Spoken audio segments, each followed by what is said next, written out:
great. Well, again, to introduce myself, my name is Christina Ching. I'm a pediatric urologist in Columbus, Ohio at Nationwide Children's Hospital. And I'm going to be discussing the evaluation and management of neurogenic bladder. So just some geography of where I'm located. So I'm located where the red star is in Ohio, the state that we call it the Midwest, although it looks really, when you look at the United States, it looks more easterly, but this area in which I live, we call the Midwest. And then my city is the capital of the state of Ohio, and that's Columbus. And then that's a picture of our city. This is a picture of our hospital, Nationwide Children's Hospital, and we're affiliated with the Ohio State University, which is a large university in Ohio. I think it's one of the largest actually in the country. And obviously, as well as being an academic institution, one of the things the university is known for is our American football team that has won championships and is very popular. But Ohio is a pretty state. We have nice parks and we have nice areas to live. But I've also, my relationship with IVU for me has been a long time of my career. I actually was a resident scholar. So I first went on a trip, and it was to Zambia. It was in 2010. And then when I became a staff member, I've gone on an IVU trip 1 to 2 times a year, except for 2020 for obvious reasons. But I've been on 6 trips total, including Mozambique, Ghana, and Senegal, and I would love to come to Ethiopia. So, before we talk about abnormal bladder function and neurogenic bladders, we have to talk a little bit about normal bladder function. And, our kind of holy Bible of urology teaching is Campbell's urology, or at least it was in my residency. I don't know if that's still the case, but, so kind of oftentimes referencing Campbell's urology. The definition in Campbell's of normal bladder function or of the bladder is that it must store socially adequate volume of urine without a significant rise in pressure and thus be highly compliant. So looking at, urinary tract function and how do we maintain our urinary continence, there are 2 components that contribute to continence. One is the bladder itself, and the other is the outlet. And the outlet is composed of also 2 entities, the bladder neck and the external urinary sphincter, or the rhabdosphincter. And between the bladder and the outlet, there has to be a synchrony of action. So again, when we look at normal bladder function, there's sort of the opposing roles of the bladder and the outlet.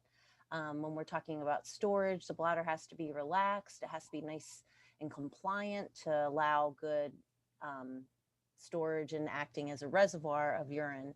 At the same time, the outlet has to be closed. When we're ready to go to the bathroom and to void, the bladder must contract in a coordinated manner. And then working in opposites, the outlet has to open to allow the outflow of urine. When we look at the innervation of the bladder, these are sort of the generalizations of the different nerves that and the different functions that they have. So when we think about storage, it's really through the sympathetic nervous system, through the hypogastric plexus, whereas voiding is through the parasympathetic nervous system, through the pelvic nerves. And we think about, when it's the sympathetic response, the fight or flight, you don't want to be going to the bathroom on yourself, having to take a time out to go to the bathroom if you're trying to run away from the thing that's chasing you, or you don't want to be urinating down your leg to create the smell, to allow the thing chasing you to find you. So that's when the sympathetic system, that's how I remember sympathetic with storage. Whereas, when you're able to kind of rest and it's a safe environment, your parasympathetic system is firing, you have the opportunity, you're not having to stay safe. You can take the time out to go to the bathroom, or again, if you go to the bathroom and the smell, you're not worrying about something coming and finding you.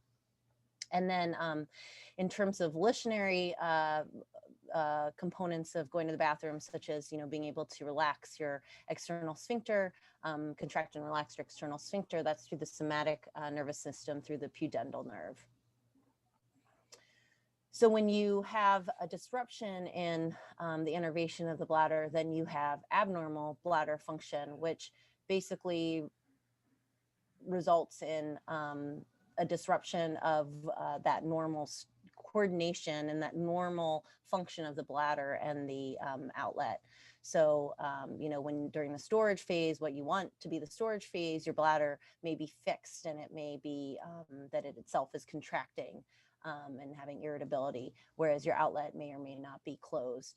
And then when you want to go to the bathroom, your bladder may not properly contract, or in a coordinated manner contract, while your bladder neck may not, and opening may not relax and open to allow you to efficiently and effectively empty your bladder. And all this can result in renal injury and urinary tract infections, as well as social consequences of incontinence that are obviously undesirable. Some generalizations of the different neurologic insults and their effect on the bladder, the detrusor, and then the outlet. So when you have a sacral, a spinal cord injury that is suprasacral in location, generally it leads to detrusor overactivity. So you have a spastic sort of bladder. You tend to have synergy of the internal sphincter with the bladder, but if it's a high level injury, you may have dysynergia. The external sphincter is oftentimes dysynergic.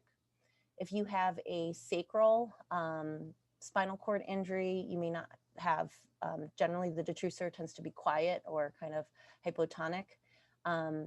The internal sphincter is variable. It can be competent, or it can just be kind of open, and the external sphincter tends to be fixed. If you have a lesion like spina bifida, which we see a lot of in pediatric urology, there can be variable effects on the detrusor. It can be overactive, or again, it can be kind of hypotonic or acontractile. The internal sphincter tends to be open, and the external sphincter tends to be fixed. But while these are sort of generalizations, oftentimes on a lot of testing boards of what to expect when you have a patient with these known types of spinal cord injuries, the presentation or the kind of the effect on the urinary tract may be variable. And so that's why oftentimes doing bladder function testing is really important. And then the outcomes of having, abnormalities of bladder function, there's the incontinence, the acquiring of urinary tract infections, acquiring of urinary stones, and then ultimately, and kind of most concerning in a lot of ways, is the damage that can happen to the kidneys. And I like to think about, when I try and break this down, talking to patients about, with a concern for neurogenic bladder for any reason, I try and break it down into the priorities of their care. And I break it down and I recognize to them that my priorities may be a little different than theirs. But my priorities as a urologist is, number one, their safety. And so worrying with a neurogenic bladder because of the outcome on, renal disease is, I want to try and preserve renal function. And part of that is also preventing urinary tract infections, which also just overall can make them very sick. This is just an example of a patient of mine who actually was lost to follow-up. So if you look down at this plotting of her serum creatinine, and I'm sorry, it's kind of small, but it's just really to highlight, the actual numbers are not important, but the magenta line is actually her serum creatinine, and sort of these blue and green lines here are just actually within the normal limits of what a serum creatinine, projected for her age should be. But so in 2016, she was sort of lost to follow-up in 2017. So in 2016, her creatinines, she was being followed in a myelomeningocele clinic that we have, and her creatinines were falling within the normal range. and then she sort of, as you can see, was lost to follow-up where there was nothing in 2017. And then she decided, basically showed back up in the clinic just for regular care and got some baseline labs. And you can see that her creatinine jumped way over this normal, the upper limits of normal that is represented by the blue line, way up high. And then actually did come down, but never normalized. So, I mean, this child had seemingly normal function about a year and a half before she showed up, and now has not recovered, has chronic renal insufficiency. And this was her ultrasound that at the time when she had that rise in creatinine. It's not the best imaging. So I apologize for that, but it was the best imaging that I could find. So obviously with her creatinine being the way it was, she got an ultrasound and you can see hydronephrosis. And this was new relative to the last ultrasound she'd had in 2016. She has bilateral hydronephrosis and she has this big distended bladder. And now it's got trabeculations. And this is this was a change from a year and a half ago. And some of this coming, eliciting a better history from her is, again, they thought that everything was going fine and she was doing well, and they had actually stopped catheterizing her when she had been previously on catheterizations. So that's my first priority as a urologist, is the safety of the patient. And then my second is sort of their quality of life or the function of their urinary tract. And I explain to patients that may be seemingly different for the patient. So their priority, I mean, they are living it. They may care more about the function and being incontinent or having, appropriate sexual function. But when I talk to my patients, I try and explain to them the rationale of, why I'm doing some of the workup and why I'm recommending some of the interventions based on these priorities. And I say second comes in, as a close second, but those are sort of the outcomes that I'm most interested in. So how do we achieve these outcomes of care?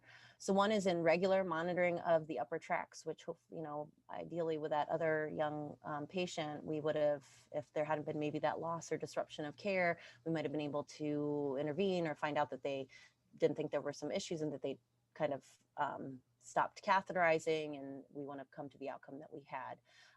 But some of that is just by regular monitoring of the upper tracts through ultrasounds, if able, checking post-void residuals, if the patient is still voiding, or we do, even when they cath, we check to see how efficiently they're cathing by actually doing the ultrasound, before of their bladder before and then after they cath to demonstrate and see if they're truly emptying completely. Serial blood work, looking at serum creatinines, cystatin Cs, blood pressure monitoring, potentially looking for proteinuria, although that can be a late sign, doing voiding cystourethrogram or micturition cystourethrogram, and for a child, monitoring their growth, and specifically through height as a function of, as a surrogate of looking at how their kidneys are functioning. But then also we really, if we can, and I recognize in one of the emails, I was talking about how do we evaluate the neurogenic bladder, and countries with maybe some issues with resource issues. But if we can, we'd like to evaluate bladder function, looking at its activity, the pressures in the bladder, and checking its emptying, and also evaluate the outlet. And really that comes down to looking at urodynamics and or video urodynamics. Are you guys able, do you do urodynamics? No, not really. We used to have, yeah, we used to have it a while ago, but it's not functioning and we don't do it routinely. Yeah, I am going to talk a bit, I hope that's okay with you. I'm going to talk a bit about urodynamics and just how to interpret them, but I definitely recognize that, that again, it might be applicable for some of the testing and, to be able to be familiar with the tracings and things like that, for like some of the trainees and for the boards and recertifications. But, that's what I do. I would love to hear sort of how you're evaluating these patients. And I do have some slides about other ways of evaluating patients without urodynamics, but I am going to go into urodynamics now, if that's okay. Okay, thank you. So, how we can use urodynamics is to look at bladder pressure, bladder compliance, and bladder overactivity.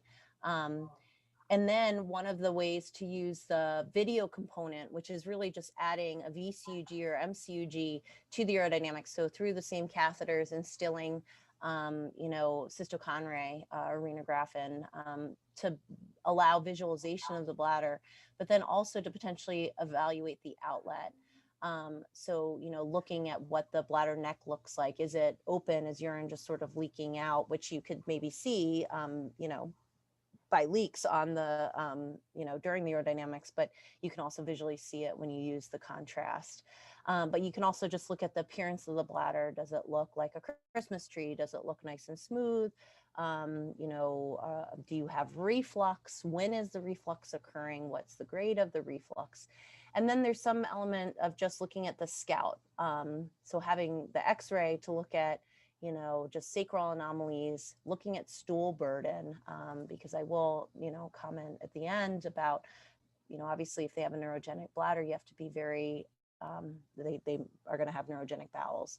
And obviously the relationship of bowel function and bladder function are closely tied. So that is also a way to be able to use the X-ray of a VCUG. And then obviously looking for bladder stones or kidney stones. So what is urodynamics? It's a study providing the measurements of the function of the lower urinary tract. It's a dynamic study that's looking both at the storage and ideally the voiding phase of urination. There's sort of the two components. One is, again, the kind of the storing or filling phase, and that's the cystometry, and it's looking at bladder pressures and bladder activity during the filling phase. And then there's the pressure flow, which is looking at the pressure volume relationship during micturition or voiding. These are some of the variables and endpoints that we tend to use in our clinic. And I believe this is taken from the CDC. And I'm going to go into them in a little bit more detail. So don't worry if you didn't catch everything on that slide. But part of why we have pulled this from the CDC, these different endpoints, is because they're used for these different definitions of bladder function that are helping us determine basically the safety of the bladder. So is it a normal bladder? Is it an abnormal, meaning, again, like if a patient has a spinal cord injury, I wouldn't say that they're going to have a normal bladder, but they might have a safe bladder. So, and again, using some of the definitions and kind of metrics based on the urodynamics, which I've grayed out just so you can see them, but right now that's not what's important. I'm just sort of going over that using those endpoints, you can try and classify the bladder into these different risk groups. So you're risk stratifying the bladder. Is it completely normal? And I would probably only reserve that for a totally normal urodynamics and someone who does not have a spinal cord injury. So it's pretty, I would say if you're looking for a neurogenic bladder, I wouldn't really probably say that bladder is going to be normal. Again, I would say if the urodynamics is relatively normal, I would probably say that's safe. Versus is it an intermediate and hostile bladder? And again, why do we care about these classifications? Because hopefully that can help us determine and kind of heighten our concern over how are the upper tracts responding to what's going on in the bladder, and maybe also giving me a reason for the clinical picture of incontinence, recurrent urinary tract infections. And then there are also some patients that maybe they have an undiagnosed spinal cord abnormality, but they're coming to your clinic and they're having a lot of they're having urinary incontinence, and you're working them up to make sure they don't have some sort of occult spinal cord abnormality like a tethered cord. So how is it done? There are two catheters. One is placed in the bladder and one is placed in the rectum, and they're connected to transducers.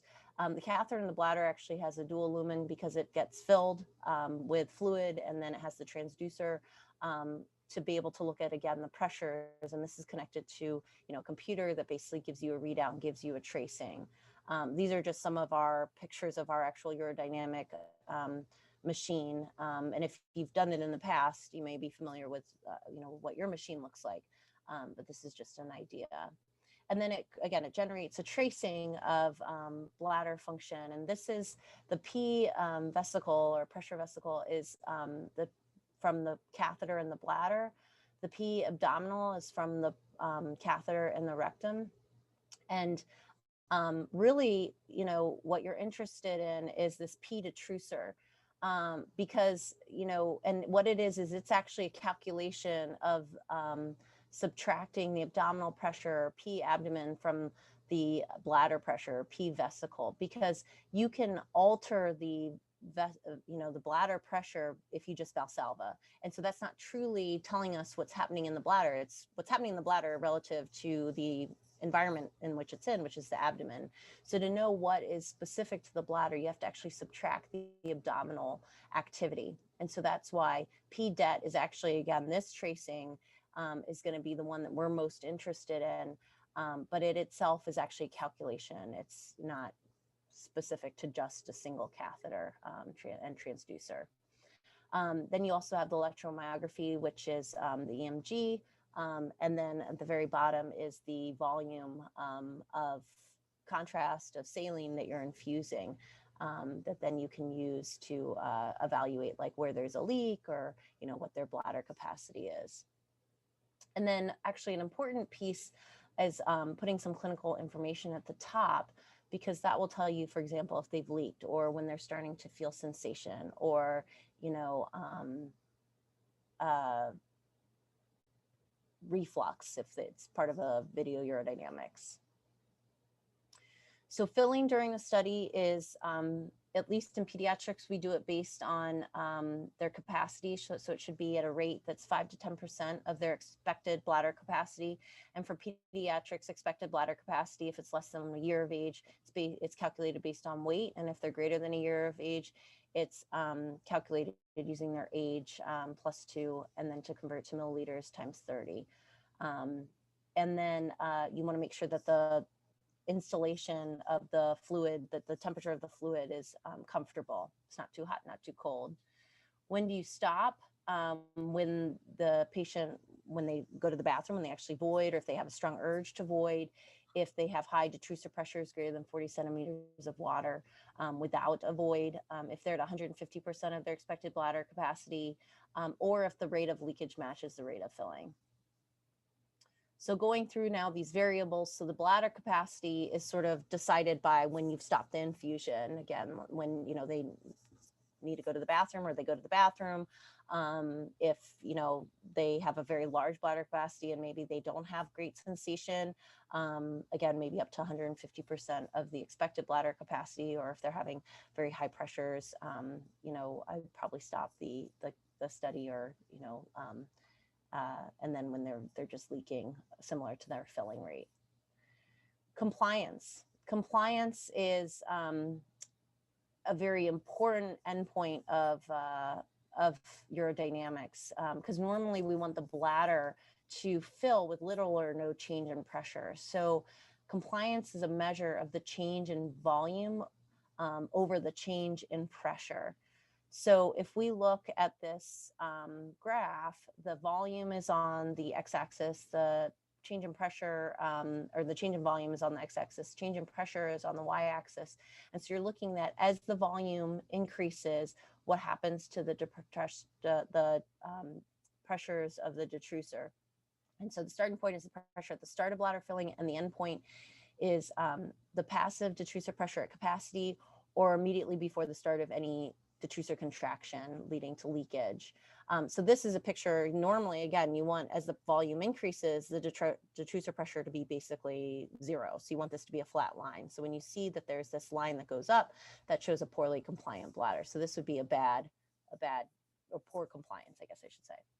So when we look at a kind of what we would call a normal tracing, this is the P detrusor. So this is the tracing that we're most interested in. This is basically a compliant bladder. So there's no change. So, you know, and here's the volume measurement. So basically with volume going, actually, I'm sorry, this is a little bit of a different kind of tracing, because this is actually looking at when the pressure flow. But we'll assume the volume is, this is, you know, during a urodynamic study, they're filling the bladder at a constant rate. So the volume is increasing, but the pressure is not changing. So this is a normal compliance. Whereas here now, this volume is truly, again, showing the actual filling volume. So the volume's increasing, but the P-DET now is going up. So this is that there is a change in the compliance, that there's some poor compliance in this bladder. Okay, next is looking at the detrusor activity. Is it normal or overactive? So detrusor overactivity is defined as an involuntary detrusor contraction during filling, and usually it's greater than 15 centimeters of water from baseline.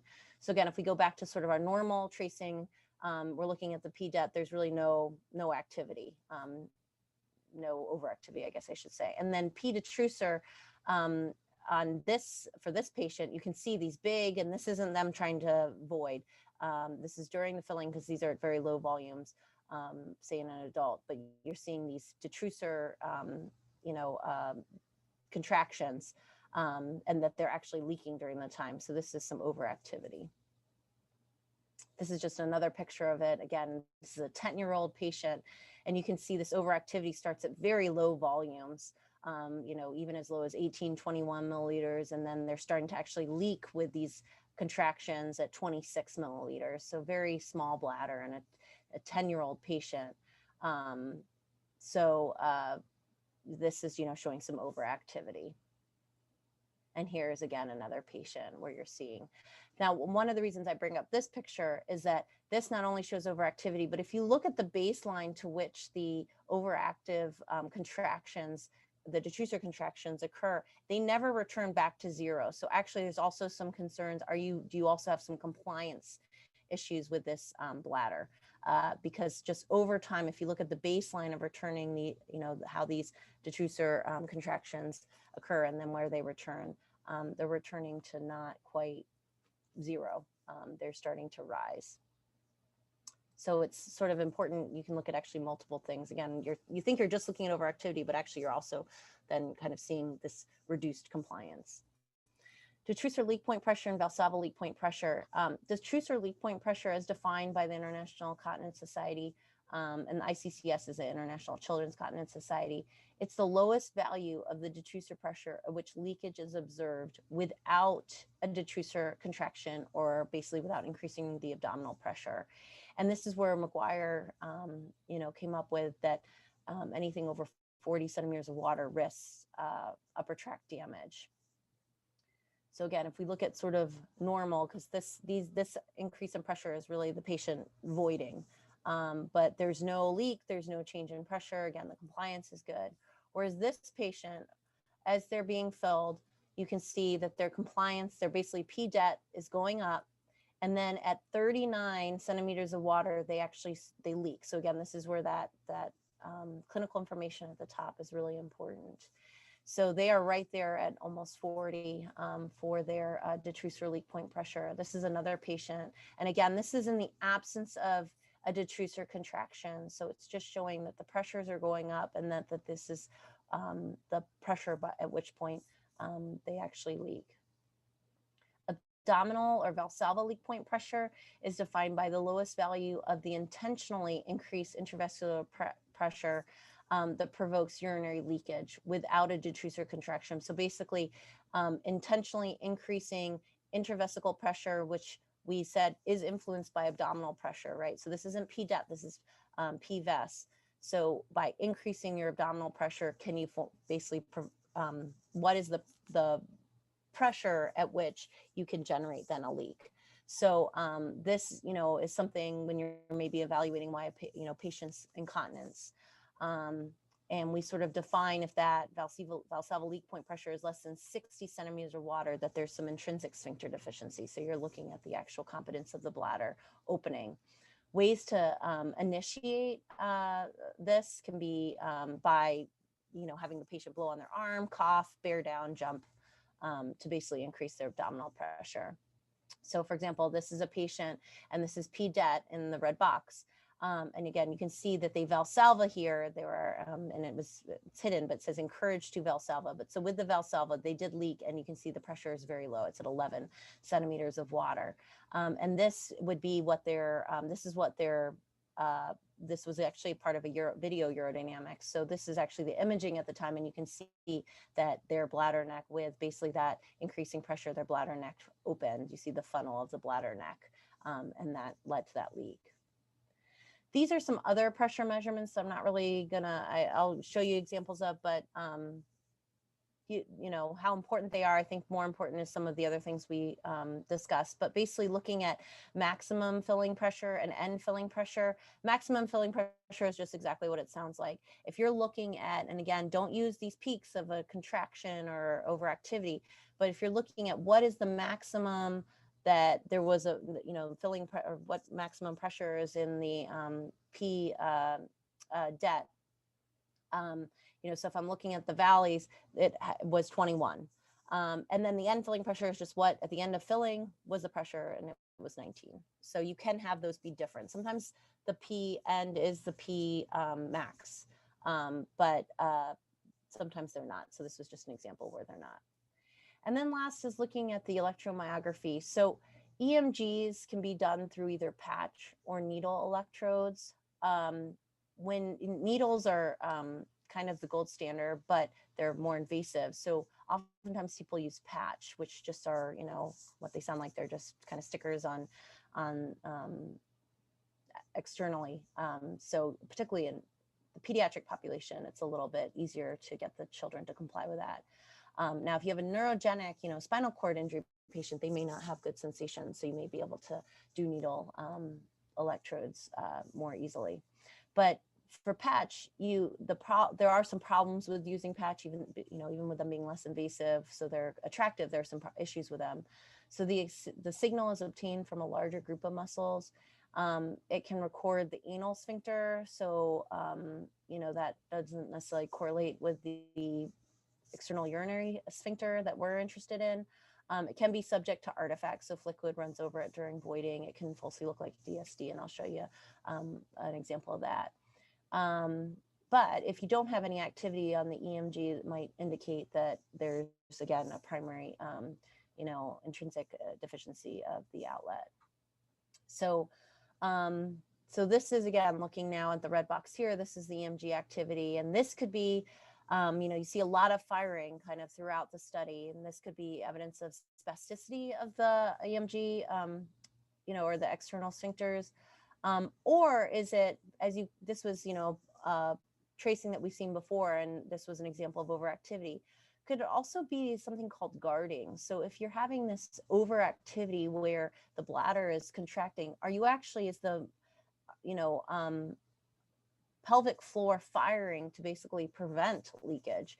So it actually may be, you know, is it pathologic, or is it where it's just spastic because of their neurologic lesion, or is it actually demonstrating that there's coordination and that, you know, it's actually working appropriately to respond to more the abnormality in the bladder? So just something to kind of tuck away when you're looking at that. This is an example. So you look at this EMG and it's very abnormal. Something seems wrong with it. It's actually a lead malfunction. The leads were coming off, or they gotten wet. So again, sometimes you have to be careful when it's a patch electrode. But also, you know, we're using the EMG to look for DSD, or detrusor sphincter dyssynergia.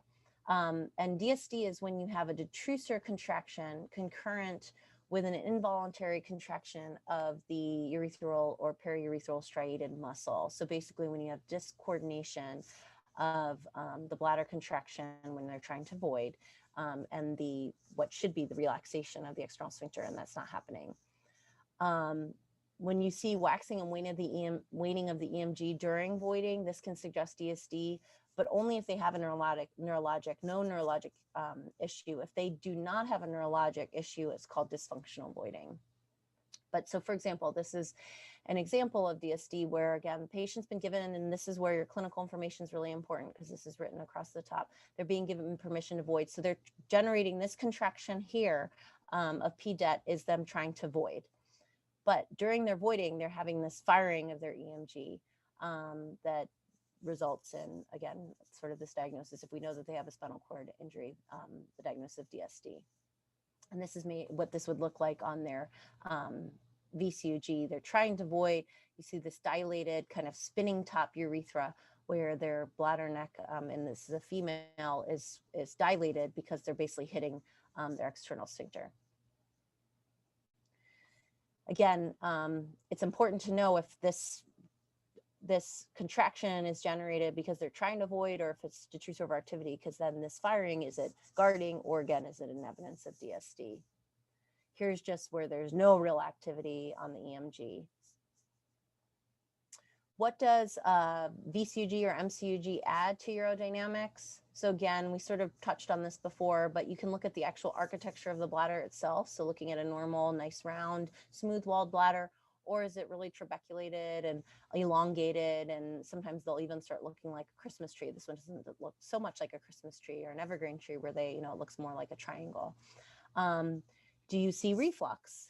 And actually, this is also really interesting. I mean, you can very nicely see here that they have an open bladder neck, but they are hitting a closed external urinary sphincter. So, this would be concerning for DSD in a patient with a known neurologic issue. Or is the bladder neck open? So here you have the bladder neck being closed, somewhat elongated bladder, but it looks smooth walled. But again, during filling, you don't see any funneling of the bladder neck, versus here, you start to see this, bladder neck. If it's during filling, you have to also know what phase of the test this is happening. I mean, is the patient trying to void or not? But if this is during the filling phase, this bladder neck is clearly open, where you're seeing that funneling.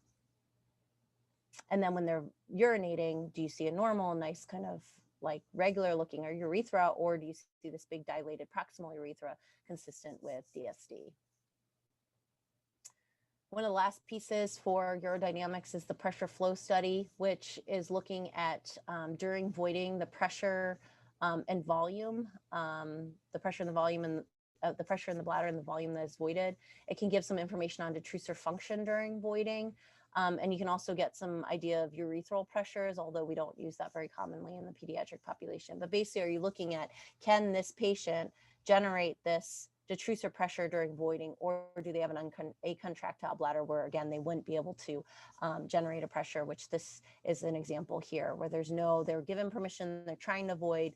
And again, that's where your clinical information across the top is going to let you know, but are they trying to void and they can't even generate a pressure, such as they generated up here. Uroflow. So I'm just going to briefly talk about what Uroflow is. This is a non-invasive study. No catheters are involved, so it's not urodynamics, but it can tell you some information on the urinary flow, post-void residual, and the EMG activity. You do need a uroflowmeter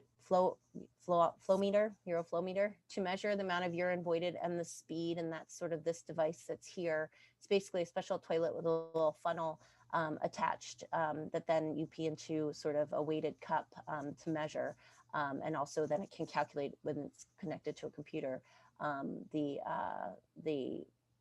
flow, the urinary flow. It can be used as a first line of evaluation because, again, it's non-invasive. The problem is since it's non-invasive, there's no catheters. You don't know anything about the actual bladder pressures or what the detrusor is doing itself, and you won't have any idea about bladder compliance. Some considerations for performing it: it should be in a private bathroom. You do want to make sure the bladder is full and that to get an accurate study. So the volume that they go to the bathroom should be at least more than half of their estimated bladder capacity. And then to look at sort of the post-void residual. For pediatrics, we have some measurements of what we should want their post-void residual to be. Ideally, you get 3 uroflows, just to make sure that it's just, because it's such an artificial environment, that, that's not affecting kind of your results. These are just what some of these tracings look like. So really kind of the ones that we're most interested in. This is the EMG in pink at the top. And then this is the flow curve. And then this is the volume voided. So, you want relatively a normal bell-shaped curve of the flow. You want, when they're going to the bathroom, there to be quieting of the external sphincter. And then here it can start to fire again. And you want a decent amount of volume for them to have voided. This is a not normal curve because you can see instead of nice bell shape, you have these interruptions or staccato type voiding pattern. And you can see that that is reflected by them having some EMG activity during their voiding. So when they're tightening their external sphincter, they're interrupting their flow. And here you see there's just no real curve. They have a very slow, flow. And their EMG activity is just firing the entire time. But again, I don't know, do they not have a good flow because their bladder is not contracting or because there's an issue with the outlet? Because again, there's no catheters to look at detrusor, pressures. So now kind of going to other means of evaluation, if you don't have, access to urodynamics and Euroflow, do you have Euroflow? No. Okay.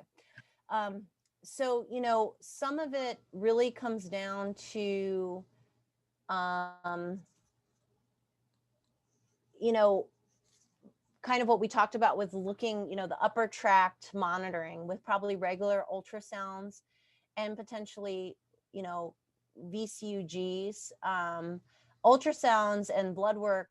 Absolutely, looking at bladder, using hydronephrosis maybe as a surrogate for, is there, if there's a change, is there a lower urinary tract issue that's contributing to that? And then the lab work to monitor kidney function. If you're worried that there are issues with drainage of the lower tract that's leading to like hydronephrosis, certainly you can check post-void residuals. Or you could even place an indwelling catheter and reevaluate your imaging and your labs. And I'm going to show you a picture because that's actually what we did with that child who I showed you at the beginning with the bump in her creatinine and who had the new hydronephrosis and sort of that full bladder. If you have concerns for storage, an issue with storage for the patient, is it bladder overactivity, you could always preemptively treat them and start them on anticholinergics. But I would be very prepared for that patient, if you're worried about a neurologic lesion, that they should be probably taught catheterization or be prepared to catheterize themselves as your, treatment of potential detrusor overactivity with an anticholinergic could actually, turn them into a retaining individual. They may go into actual acute urinary retention where they can't actually go to the bathroom at all, or you may, lead to high residuals that can ultimately lead to, overflow incontinence, infection, stones. And so I would have a very low threshold to teach them catheterization or even just preemptively put them on intermittent catheterization on their anticholinergic. Even have them keep a little diary of their of their findings when they catheterize, their volumes, so that you could decide, do you keep them on catheterization or do you actually stop that? So this is sort of an example of using that indwelling catheter to figure out, is this hydronephrosis a result of lower urinary tract dysfunction? So this was that girl that we talked about before. So she had was lost to follow-up, had that bilateral hydronephrosis, kind of full bladder. So we placed an indwelling catheter and checked 2 weeks later. And her hydronephrosis, again, these are the best images that I could find. They're not great images, but her hydronephrosis is better. So that suggests that there was a lower tract issue. And again, probably related to her stopping catheterizing. That shows us that is what led to this clinical picture. So that's always something, if you're trying to figure out and sort of understand what is leading to the dysfunction, that's sort of a way to evaluate the contribution of the lower urinary tract. How to manage some of these issues. So again, it kind of comes down to if you think it's an issue of drainage, and where do you think the issue is? Is it the bladder or is it the outlet? And so for some of these, you can kind of preemptively try, and sometimes just trial and error and finding out which is going to work, and then there's sort of your answer if you don't have access to kind of the formal evaluation with urodynamics and video urodynamics. If you're worried that it's an issue of bladder contraction, and an acontractile bladder, there's really only bethanechol as a medication to help with bladder contractions. I've honestly never ever used it, but this is sort of the board answer. It is an option. You can go to, there are surgeries. If you have an acontractile bladder, basically you can, do a vesicostomy or do an incontinent diversion. Or you can, do CIC. You could make a continent diversion as well. I guess I should have put that there, where, you make a trophanol for a catheterizable stoma. But you can also have them catheterized just through their urethra. They can leave a catheter overnight, do nocturnal bladder emptying, and you could just leave an indwelling tube, give them a suprapubic tube or an indwelling urethral tube. If you think that it's an issue with the outlet that's not allowing them to drain, you can try alpha blockers to help with their outlet. You could inject Botox into their sphincter. You can give them an incontinent diversion. And again, you could do the other options of CIC through their urethra or through a continent stoma. You could do nocturnal bladder emptying, or again, leave an indwelling tube. If you think it's an issue of storage, where so from the bladder standpoint, it's a poorly compliant, maybe overactive or small capacity bladder, that's where you start your anticholinergics or B3 agonists. And then again, I would put them on CIC, whether that's just, short term to decide if they're going to go into retention, or that may just be their chronic management. You can also just leave an indwelling tube as a suprapubic tube or a urethral tube. And then in terms of surgeries, you can actually Botox inject the detrusor. You could do a bladder augmentation or give them an incontinent diversion. And if you think it's an issue of the outlet being incompetent, you can try some pathomimetic agents like ephedrine or pseudoephedrine or alpha agonists, or an imipramine. I've never used imipramine. I have used pseudoephedrine though.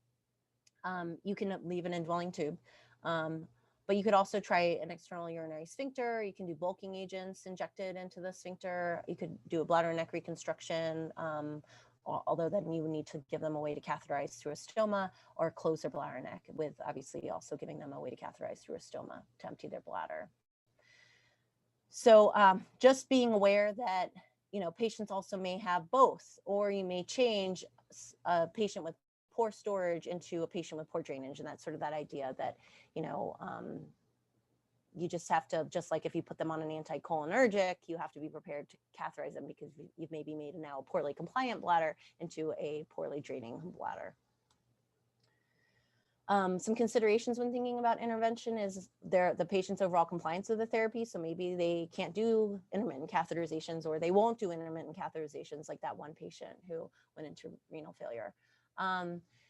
The capacity for the patient to provide self-care, their manual dexterity, if we're talking about ways of catheterizing themselves, their ambulatory status, and their body habitus.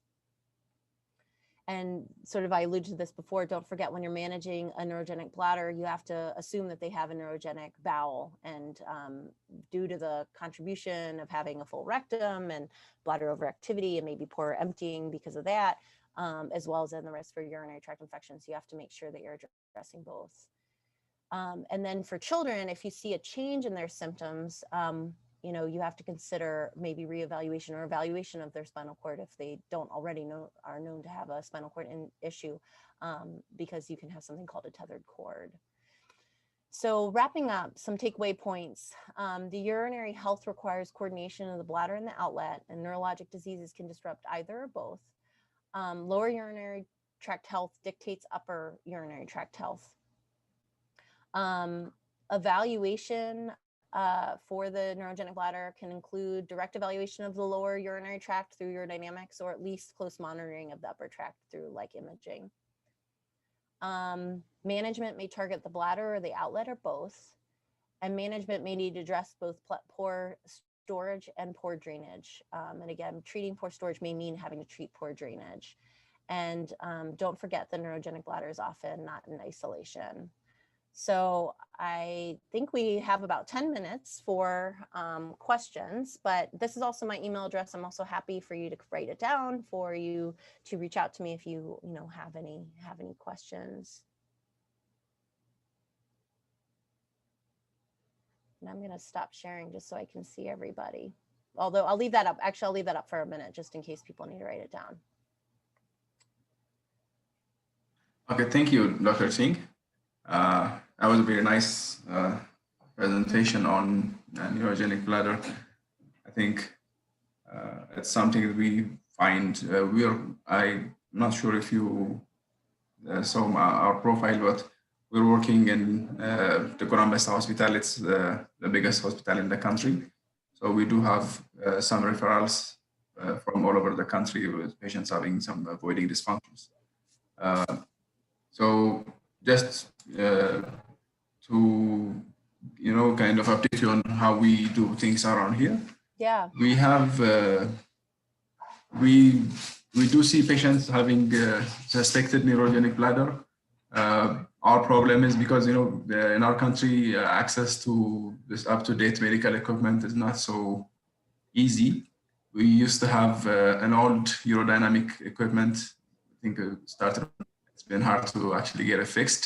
So we're really depending on our clinical suspicion and also on the measurement of, like you said, we usually measure the post-void residual, check the upper tract on scans.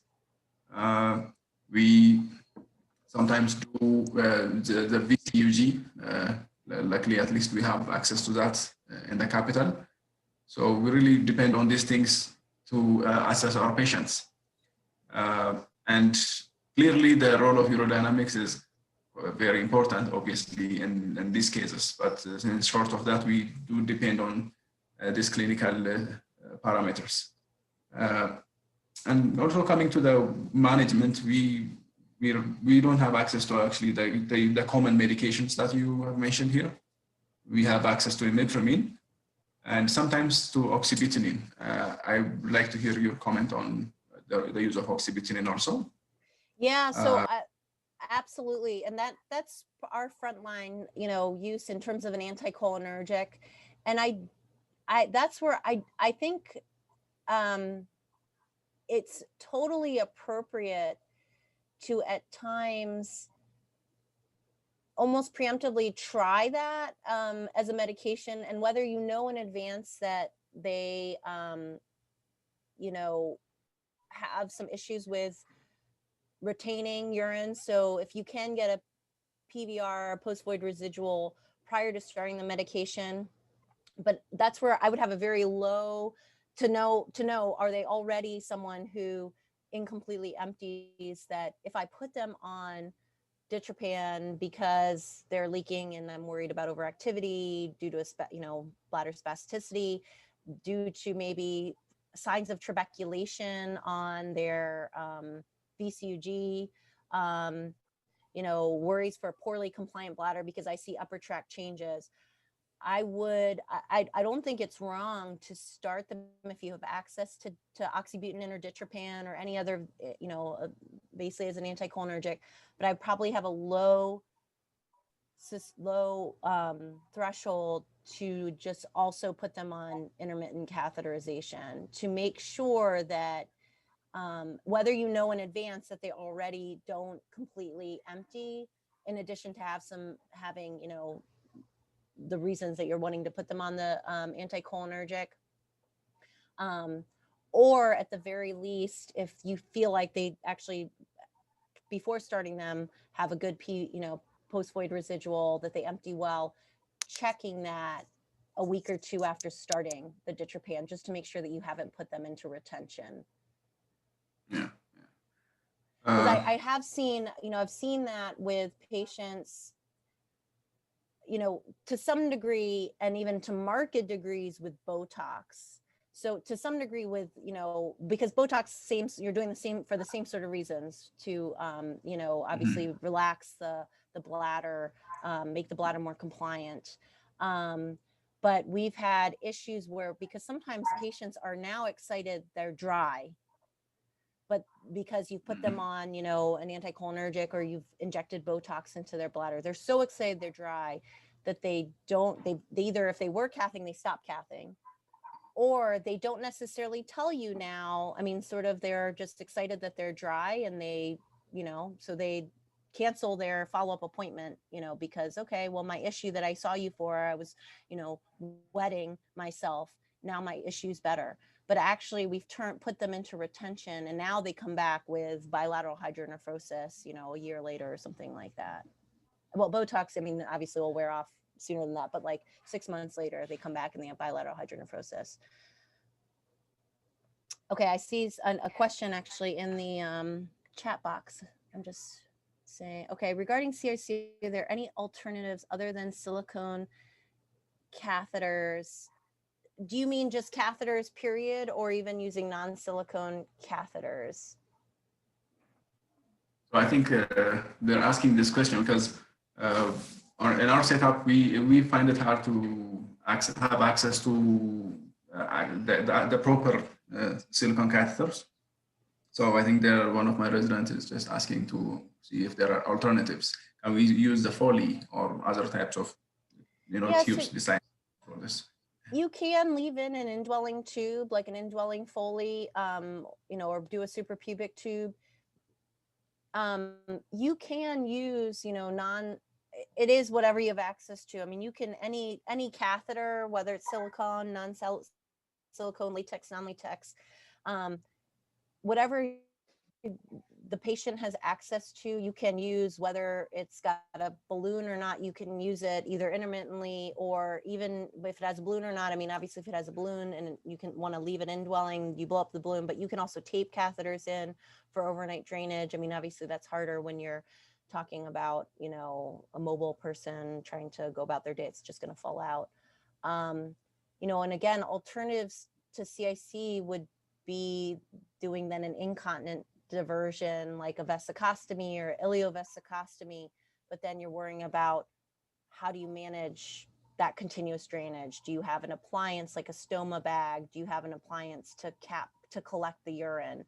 But there, in terms of alternatives, if a patient can't empty themselves and has to either, is doing CIC, but now doesn't have access, you can do incontinent diversions.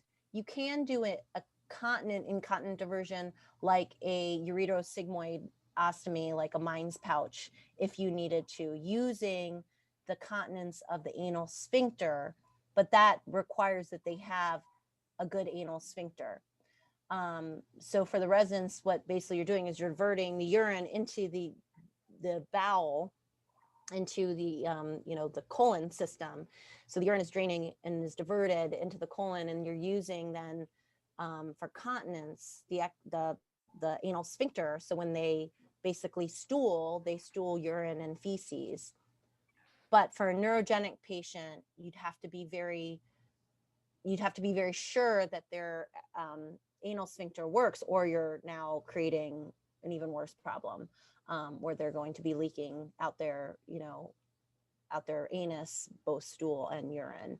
A way to check that and check their anal continence is to give them like an oatmeal enema. So give them an enema of, I mean, we've used oatmeal before because it's sort of the consistency of like kind of soft stool, and then seeing if it just comes out or if the patient can hold it.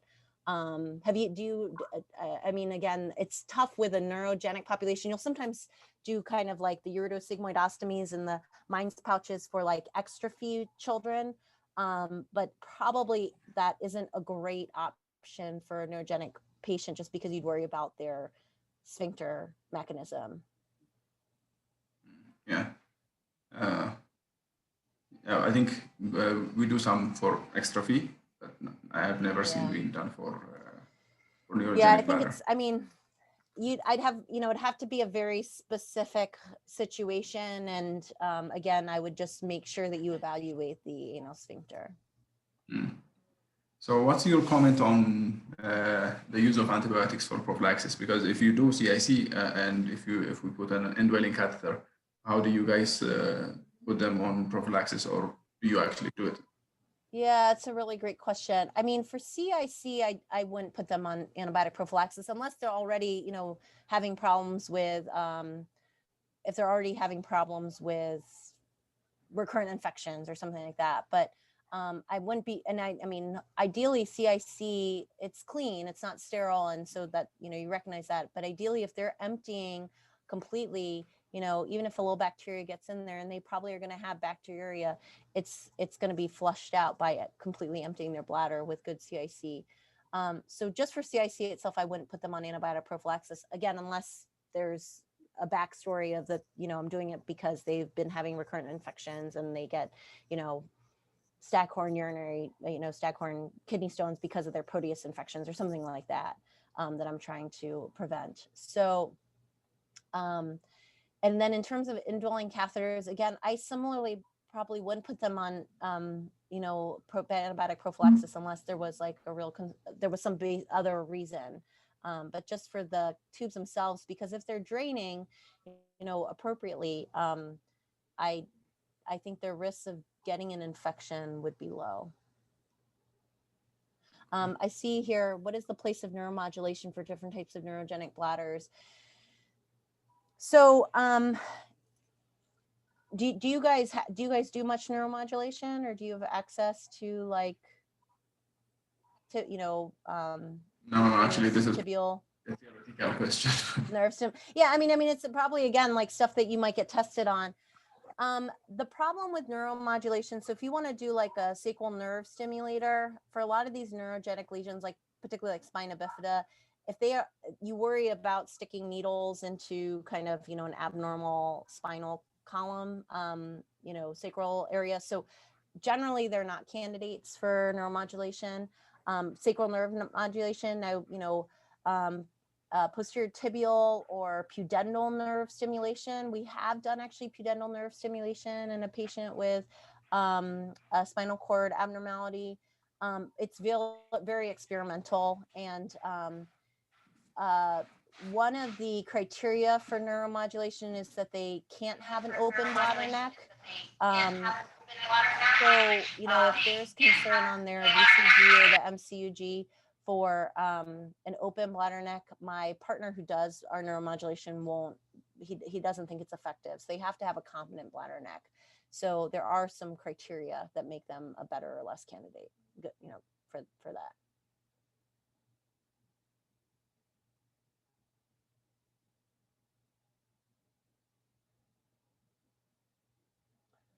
All right. Anything else? And also, again, don't hesitate to, you know, you can always email me.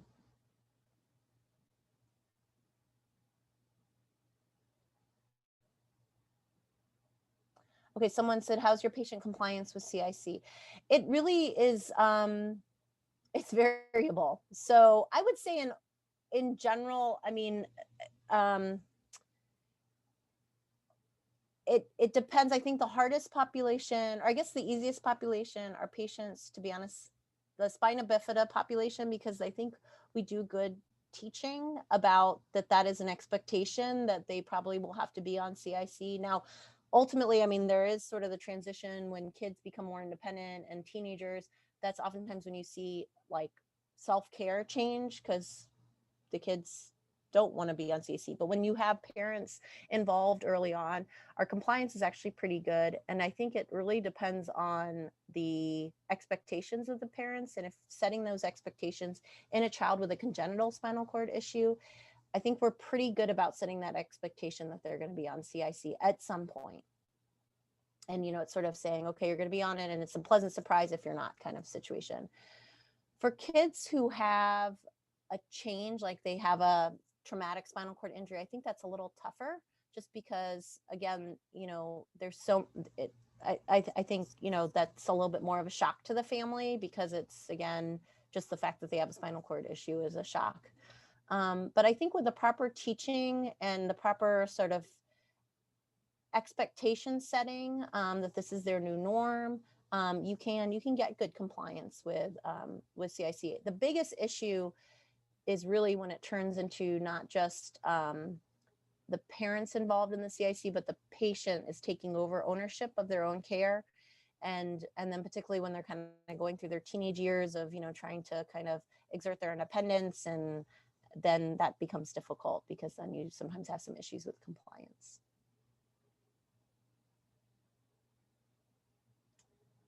Doing CIC through native urethra versus Mitrofanoff, it kind of comes down to if they have sensation. So if a child doesn't have great sensation of their urethra, they don't care. They don't mind being catheterized through their urethra. If a child does have good sensation through their urethra, so maybe a posterior urethral valve patient or just a patient who's spinal cord injury, they still have some sensation. They may not like being catheterized through their urethra, and then a Mitrofanoff is better. And then, depending if they're completely immobile, if they're, sitting in a wheelchair, or, it's difficult sort of, mechanically to get to their urethra, a Mitrofanoff is a better option. I am going to have to go just because I have my other conferences for the day starting. But please do not hesitate. You can certainly email me, and I'm happy to answer your questions through email too. Okay, Dr. Ching. Okay. Thank you. You're welcome. Yes. You're welcome. It was nice to meet you all, and stay safe, and we'll talk soon. All right, you too. All right. Thank you so much, Christina. Thanks. Bye. Bye.